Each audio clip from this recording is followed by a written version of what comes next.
So here's an interesting story. And when you guys were in your season one, I was called over to interview for Hannah Montana, Yeah. right? So I went in and I was just big Bob. By the way, for people who are listening, I know every Sondheim lyric because I'm so gay you can see me from space. Right? And this is why you and I got along so well. Because like I said, we could geek out about musicals all day long. Right. But I also want to say this. If you watch the Tonys, which was amazing, Mhm. you know, anyway, I'm gay. I love being gay. People say, I didn't know you were gay. I'm like, well, you haven't seen me having sex with a man in front of you. But I'm happily gay, proud to be gay. And I have, anyway, so, but here's what happened. I went and met on Hannah Montana and they fell in love. I love meeting people. We laughed. And so they went to hire me. And then I found out how little money I was going to be making to work at Disney. You sound like me. Hold on, Bob. I'm going to interrupt you because I do this thing where I go, Disney. He does that every time we talk about somehow that Disney like screws you. Basically. Exactly. And go on. Sorry. So I will say this, I have a debt of thanks to them because I still get checks from I did so many episodes of so many different shows. However, when I heard that it was 1/3 of my quote and I'd be working with children and animals, I said to my agent, you should have told me this. And I was really doing well on network television. And so I said no. And then the word came back to me that how dare I invite them to the prom and then not show up on prom night and pick them up with a corsage? How dare I? So that I was banned from Disney, right? So enter Peter Murrieta wanting to meet me for Wizards, right? And so I thought, I really I'm gay, right? And I'm never going to have my own kids. Now because I'm so freaking old, my knees are on Craigslist looking for a new owner. But I love children. I love working with children. And one of the things I enjoyed about working on all the Disney shows is I got to mentor them and not talk down to them. Because you guys know what it was like to get notes from Disney, Yeah. Anyway, I met with Peter. I watched the show and I was like, oh my God, I have to work on this show. I have to. Here's why. First of all, the anti-princess of Selena's character, Alex, and basically, by the way, Peter Murrieta will tell you this himself. That was him. Yeah. He wrote a character. All over the place. Yeah. Right. So this anti-character, this lazy young girl who had magic, but just wanted, anyway.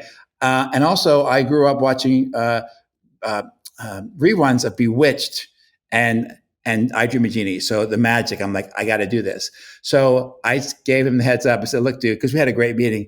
I said, Disney's going to fight back. He pushed and I got on Wizards and things went so well. It was like when I showed up, it was amazing. Yeah. And when I showed up and met you guys, I was literally like the largest 6'5" child skipping on my way to work because I got to work with you guys and I got to literally create magic.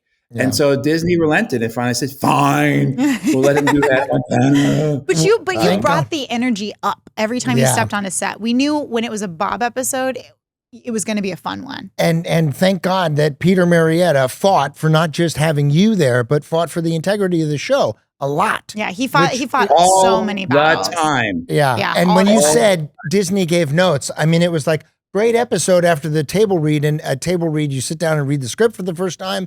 And typically you'll get a few notes here or there. But Disney would be like, great episode. Okay, 5 notes on page 1. Yeah. And then page 2, notes. And it just was notes up your nose. It was so much.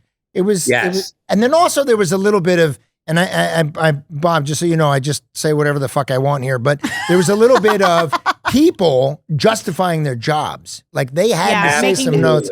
Yeah, it just was like, what are you doing? For note's sake. Yeah, it was so But silly. I want to say this to you. So here's the thing. I'll share some stuff with you because I got to be in the room for network notes. Here is my least favorite thing ever, a note from Disney. Look, I know I got a huge laugh at the run through, but I'm like, stop right there. Wow. What are you going to say? Yeah. And also things like, I know Alex is angry, but she looks a little like she's kind of a bitch. I'm like, children get angry. Yeah. People get frustrated. We have emotions. And so they were trying to protect a brand, and that brand was Xeroxed and given to someone, then Xeroxed again. So the people who were or working on the shows, a lot of them were great. A lot of them were just repeating notes that from someone who hasn't just read the script, right? So my job, thank God I'm 6'5". You know, I went to work on a show called Still Standing, and Jamie Gertz, I walked onto the set my first day, and she walked in and she said, "Excuse me, who are you?" And I said, "I'm the director." And she said, "Is the security guard directing an episode of our show?"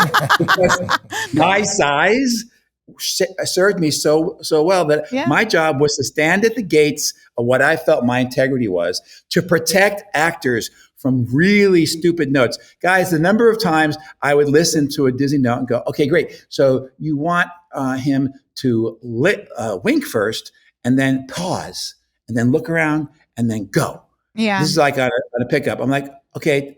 And I say, "Yes." I repeat it. They get it. I'd walk in and say, "Hey guys, it's a freebie. Do whatever you want."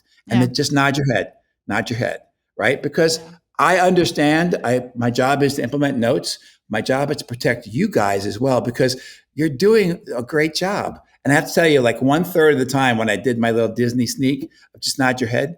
And then we go and I'd say, "We tried 1/3 of the time." I'm like, "That was perfect, Bob. Thank you so much for giving that note." And it's like, "Yeah, really?" You're like, "Yeah, whatever." Yeah, well, thank you for silly. doing that. Cause like I said, you protected us.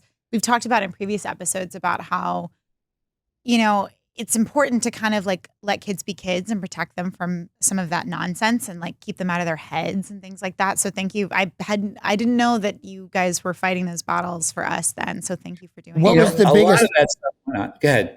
No. What was the biggest? What's the thing you don't want to tell everybody, No. Bob? What was the biggest battle? What was the biggest problem you had? And just you did about 20 episodes. He right? did 19. 19. Oh, I just guessed that. By the way, that was good. You were one off. But what would you say the biggest? Like you're like, what the fuck? I mean, there was a So lot. here's what it is.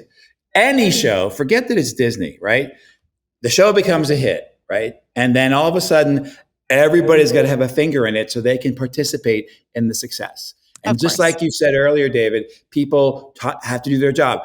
I've had run-throughs. We've done run-throughs together that were just perfect. Yeah. With a couple of jokes that were going to be tweaked. The note should not take that long. We're going to fix this joke. We're going to have alts for this, anything else. Then there's people trying to do their job right now. Also, there's the squeeze of the people who are the network, who are covering the show for the network and their jobs at the network. Mm-hmm. You know, Adam was the head of Disney then, and Adam was I'm just going to say it. It's like a vampire, like vampire. And I don't think that he had any connection to kids or understanding. So a lot of times, one time he I was doing in fucking charge. Yeah. You know what I mean? Right. What? So shit rolls downhill, right? And so because I'm a recovering actor, right? Because I'm a recovering actor, look, I will never repeat a note. If I come in, right? And I'm like, okay, so here's the note.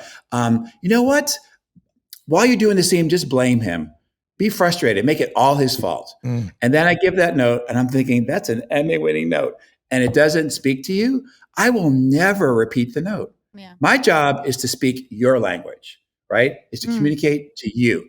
But as a recovering actor, sometimes I have a sponsor. Sometimes I say, I want to do a monologue. He's like, you need to go to a meeting. Do not join. I love that. Wait a minute. Hold on. There was like the biggest fucking problem and we haven't heard it yet, right? Is people saying shit that is not even connected to the integrity of the show because they're trying to save their job. Like sometimes on other shows, they're like, you know, she keeps doing this. I'm like, she's 6. Yeah. Okay. So can we let her be 6? It's like, and they're like, well, the words get garbled. I'm like, write less words for her at this point. Let her grow. So they forgot that they're dealing with human beings. And, you know, I'm going to extend a lot of compassion. They're dealing with all their pressure. I just felt it was my job to go, no, sorry. Yeah. Well, it's helpful to have somebody advocating, going, hey, remember, they're kids. Because I think a lot of times we've talked about too about how, because they are running a business, that they forget that, you know, they think we're products. And so they treat us like products and in their brains we are. So it's nice to have somebody who stops them and goes, they're children, let them be children and be the best version of themselves. And I understand we have to make the thing, but still at the end of the day, they're kids. Yeah. you know? Yeah. Hey, thank you so much for watching this clip of Wizards of Waverly Pod. And for the full episode, go to the Wizards Pod YouTube channel. The link is in the description. And for exclusive weekly bonus content, join our Patreon now. There's a link in the description for that too. Thanks for watching. Bye now.